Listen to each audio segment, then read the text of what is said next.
আমাকে কেউ কেউ জানিয়েছে এই সমস্ত ছবি দেখিয়ে কেউ কেউ অবৈধ সুবিধা আদায়ের চেষ্টা করছেন, বিভিন্ন কথা বলে চাঁদা আদায়েরও চেষ্টা করছেন। আসসালামু আলাইকুম। আমার ফেসবুকে যারা আছেন আপনাদের সবাইকে শুভেচ্ছা জানাচ্ছি। আপনাদেরকে একটা গুরুত্বপূর্ণ জিনিস বলতে চাচ্ছি। আমি সরকারে আসার আগে এবং এর পরে বহু মানুষ আমার সাথে ছবি তুলে রিকোয়েস্ট করে, অনেক করে ছবি তুলে। সরকারে আসার আগে এমনও হয়েছে, বহু প্রোগ্রামেও গিয়েছি, অনেকে ছবি তুলেছে। এখন আমাকে কেউ কেউ জানিয়েছে এই সমস্ত ছবি দেখিয়ে কেউ কেউ অবৈধ সুবিধা আদায়ের চেষ্টা করছেন এবং কেউ কেউ নাকি বিভিন্ন কথা বলে চাঁদা আদায়েরও চেষ্টা করছেন। এগুলো আমি শুনেছি, সত্য মিথ্যা জানি না। আমি এটা তীব্র প্রতিবাদ করছি। যারা এই সমস্ত কর্মকাণ্ড করছে বা করার চেষ্টা করছে, আপনারা তাদেরকে পুলিশে ধরিয়ে দিবেন।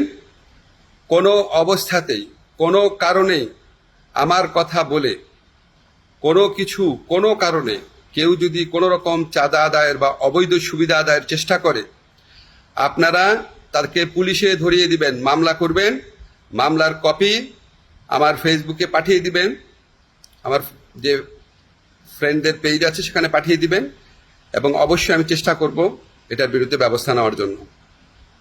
আমি বা আমার সরকারের কেউ কোনো রকম অবৈধ কাজের প্রশ্রয় দিবে না। এই সমস্ত কাজ যারা করার চেষ্টা করছেন বা করছেন তাদেরকে আমি কঠোর হুঁশিয়ারি জানাচ্ছি। বাংলাদেশের মানুষের সাথে কোনো রকম অন্যায় করবেন না, আমাদের কারো নাম ব্যবহার করবেন না, আমাদের নামে কোনো রকম চাঁদাবাজি, অবৈধ সুবিধা আদায়, কাউকে কোনো রকম হুমকি দেওয়া, এসব থেকে বিরত থাকবেন। আমরা জানতে পারলে উপযুক্ত আইনগত ব্যবস্থা গ্রহণ করা হবে।